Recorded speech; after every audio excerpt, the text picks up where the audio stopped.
Okay, depth filter is really easy. It seems super important. This is distilled water.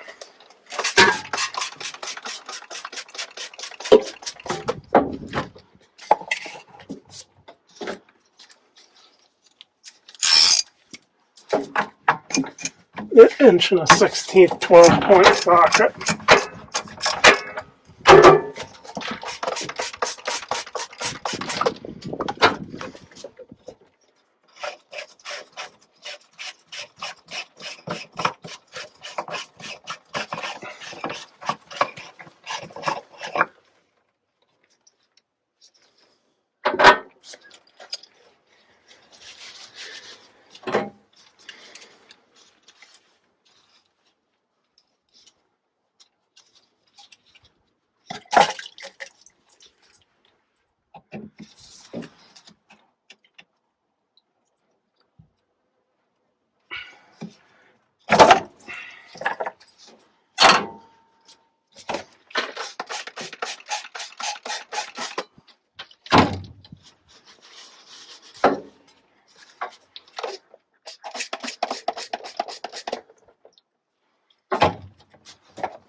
It's just plastic, so it doesn't have to get holding the world down. They give you this little tool to pull that filter out, but it just doesn't work. So just grab it with the Nip-X, yard it down out of there. So that's 250-hour service, this depth filter. And I've done it religiously, and I keep this full, fill it every night, and I keep it clean. And knock on wood, I haven't had any depth-related troubles. So the next item on the agenda is fuel filters, and so I'm going to do them from the inside the far side of the engine compartment, and I'll drain the deep water separator, drain the fuel out into a waste jug, then disassemble that fuel water separator, put a new one in, and the primary filter is next. And then charge the system, pressurize the system. I like to do that last because it really you need to pressurize it before you start it, or it'll start kind of hard, and that's hard on the injector, so I try to minimize that by doing the fill and then starting it up and checking the leaks. So, yeah, that's next. So this is kind of a tough part of this service. And these kneeling pads are really important because you're on your knees and reaching down in it, and it takes quite a while. So.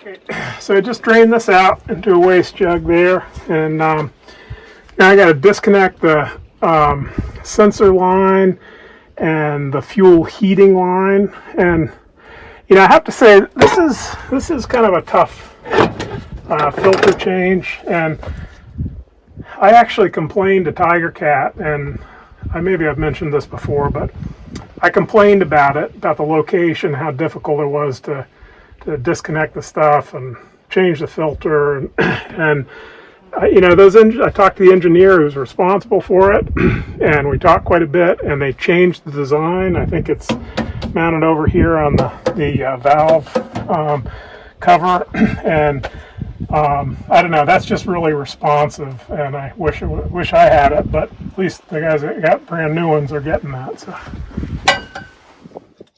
So one of these connections is a Deutz, which is pretty easy to get. And then one is another, some of these kind of crazy ones.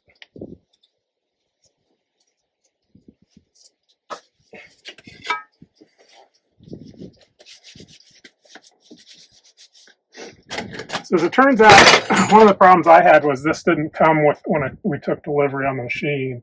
And this is a filter wrench, and it's very difficult to do this change without it. So they sent one next day air to me, and we were good to go. So it just makes a world of difference.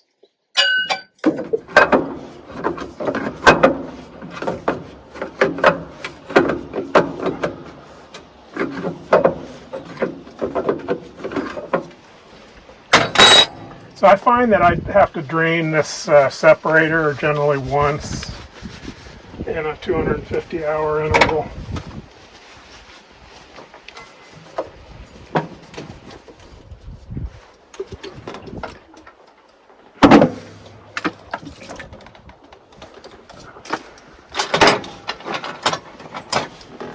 Grab this O-ring.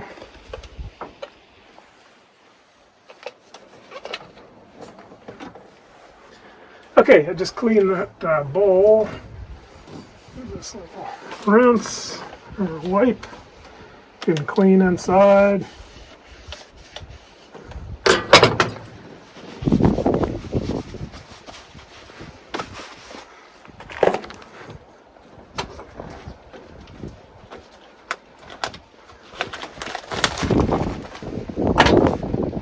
Put this O-ring on the bowl first.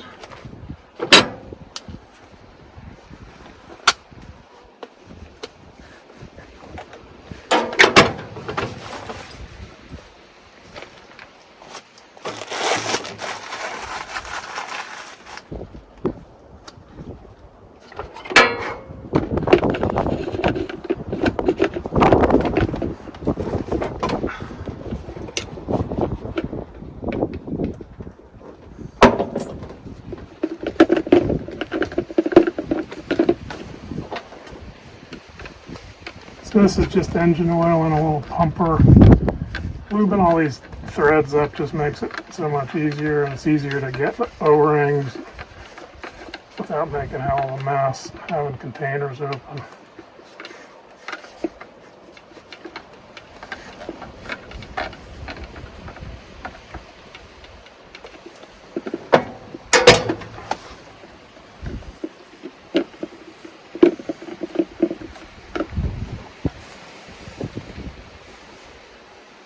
Once around the lip and then down into the hole.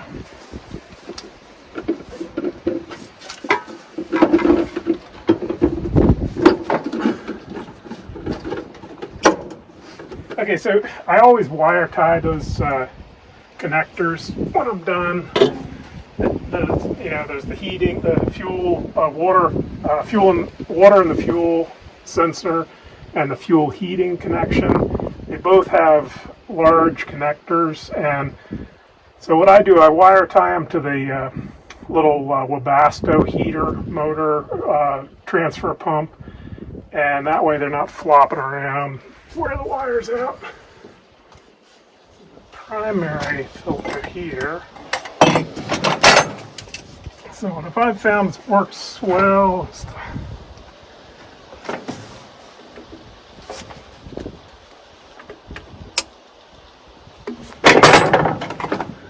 loosen that little drain cock with my Nipex.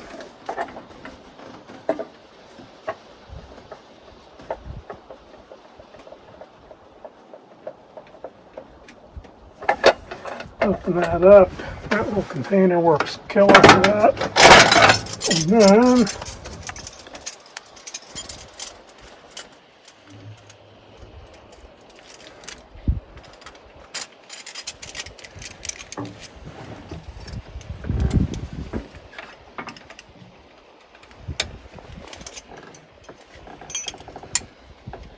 $11mm is the one I'm looking for. Yeah, the vent up here is 11mm, so you crack that.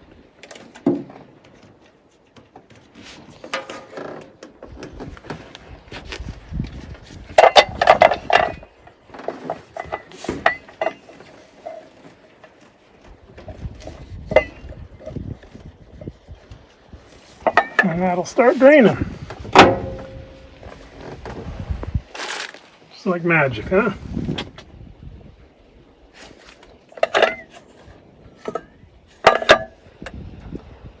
So, again, I fill this machine every night, try to keep it full, and I do. It's full every night. And I change these filters. This is 250-hour service. I think I did have one time where I think I got some bad fuel or something. I changed them inside of that 250-hour. But other than that, it's been good. Like I said, I do pretty regularly, you know, like at 125 hours or so. I need to drain the fuel water separator and get rid of that shit in the bottom. But other than that, I haven't had any problems with fuel. And you know, 5,000 hours, you know, I'm kind of keeping an ear out on the injectors and the fuel rail. But you know, I think keeping it full and keeping clean filters on there, it's another one of those things, man. It just avoids problems. It's, you know, it's a lot easier to put fuel in it every night, change the filters when you're supposed to, than to have injector troubles, rail troubles, and all the time and expense that goes along with them.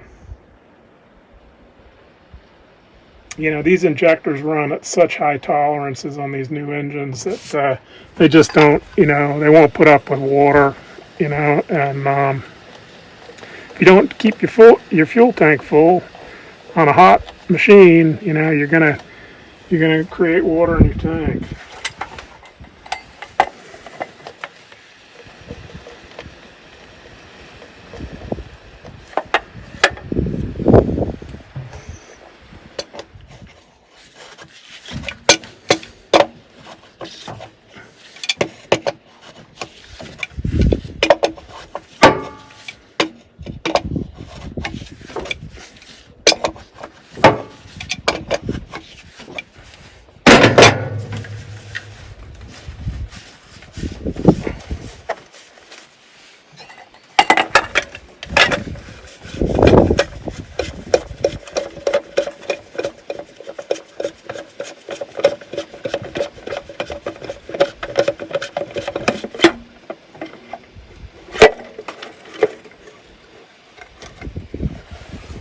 Pop the O-ring off.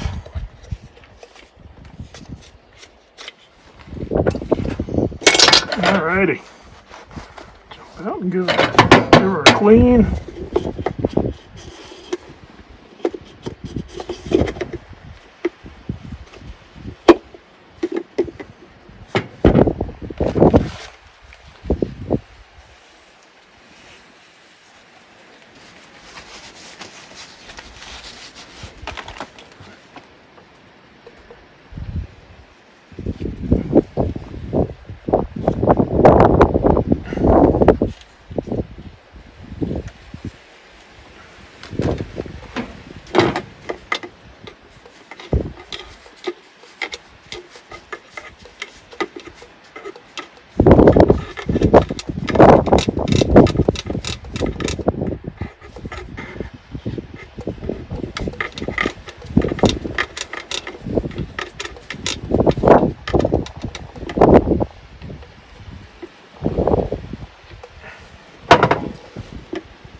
Just turn the key on, and that opens the valve off the tank.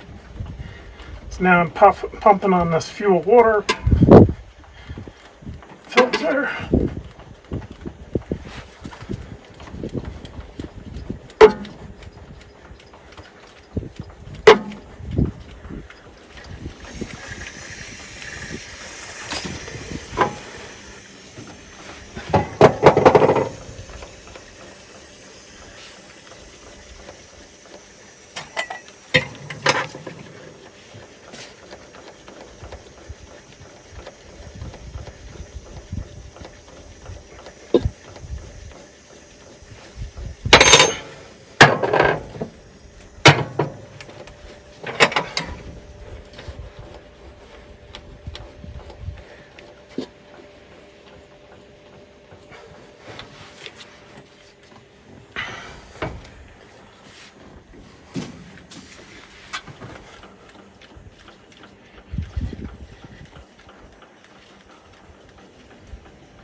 Yeah, so we had fuel bubbling out there.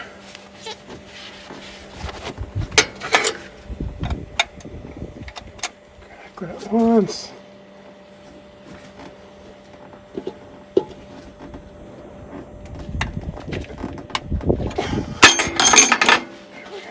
Good clear fuel coming out there.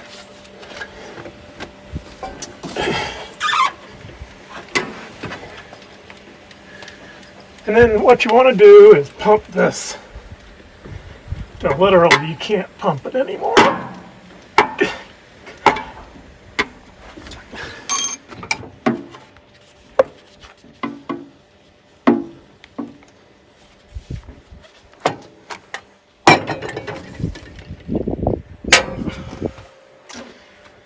Okay, so that's pumped as tight as it can go. So it's time to fire it up.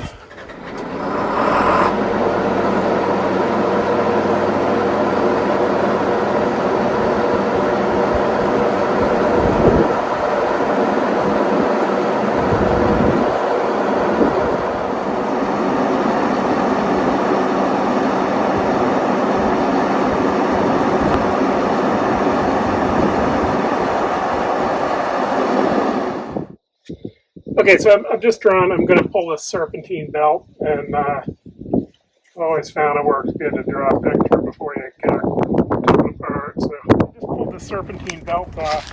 I was noticing some fatigue cracks on it, and yeah, so I drew a little map of it. You know, this is one of those things I'm not a mechanic, you know, and this is the first time I've taken it off, completely off the machine. So crankshaft, water pump, AC, alternator, tensioner, and the 3 idlers. And it's pretty nice to have a road map. So anyhow, yeah, I got to throw a new one on.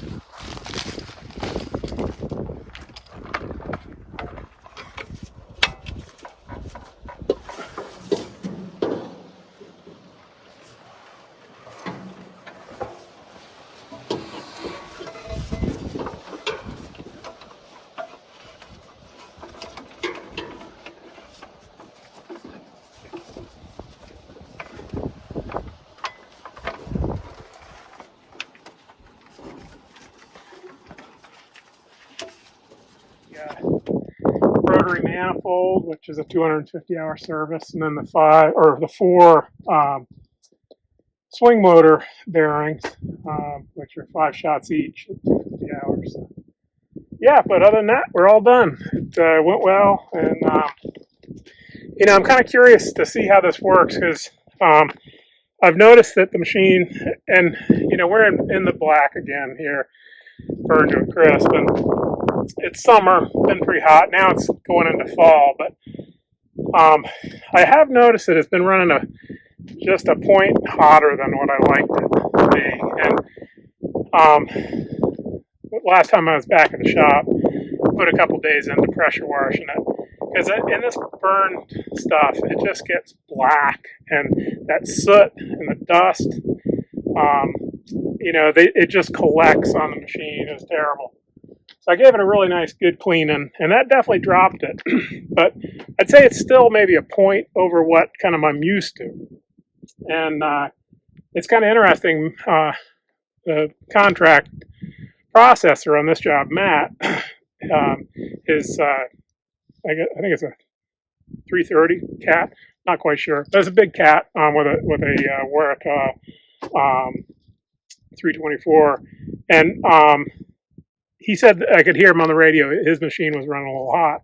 He thought it was a water pump, but there wasn't any weep, And so he called the cat dealer, and they said that 9 times out of 10, a situation like that, if you don't have a weep at the water pump, it's probably the Serpentine belt. And that was a new one on me. I've had this belt in stock for a while because when I put a water pump on it back at like maybe 4,000 hours, and at that point, I saw the belt. There were some stress cracks on it. Nothing serious, but I noticed it. I said I'm going to pick one up just in case. But I heard Matt talking today, and his machine is running much colder, because when he put that new belt on, apparently, the tensioner, and the friction from the water pump is fairly significant. And a little bit of degradation in the Serpentine belt can reduce your coolant flow. So, I put a new belt on, and I'll be interested to see if it drops a little bit. It's, a buncher has to run cool for longevity. That's just what I think, my experience, seeing machines that have been run dirty, and you're putting so much oil through that system. The machine's at full throttle, for the full shift, and if it doesn't run cool, it's just not going to last. And I think primarily about that in terms of the hydraulic system, because that's the heart and soul of a buncher, any machine really these days. But nevertheless, it's nice to have an engine running cool too. That's going to last. So, and this certainly wasn't running hot, but I think it was still running, just a hair warmer than I remember it. So it'll be interesting to see if it affects it. So anyhow, that's 250. I'm waiting for the cleanup staff to show up to throw all this stuff back in the truck. But I hope you find it interesting. If you have any questions, I'd be happy to answer them if I could. As always, thanks for watching. Be safe.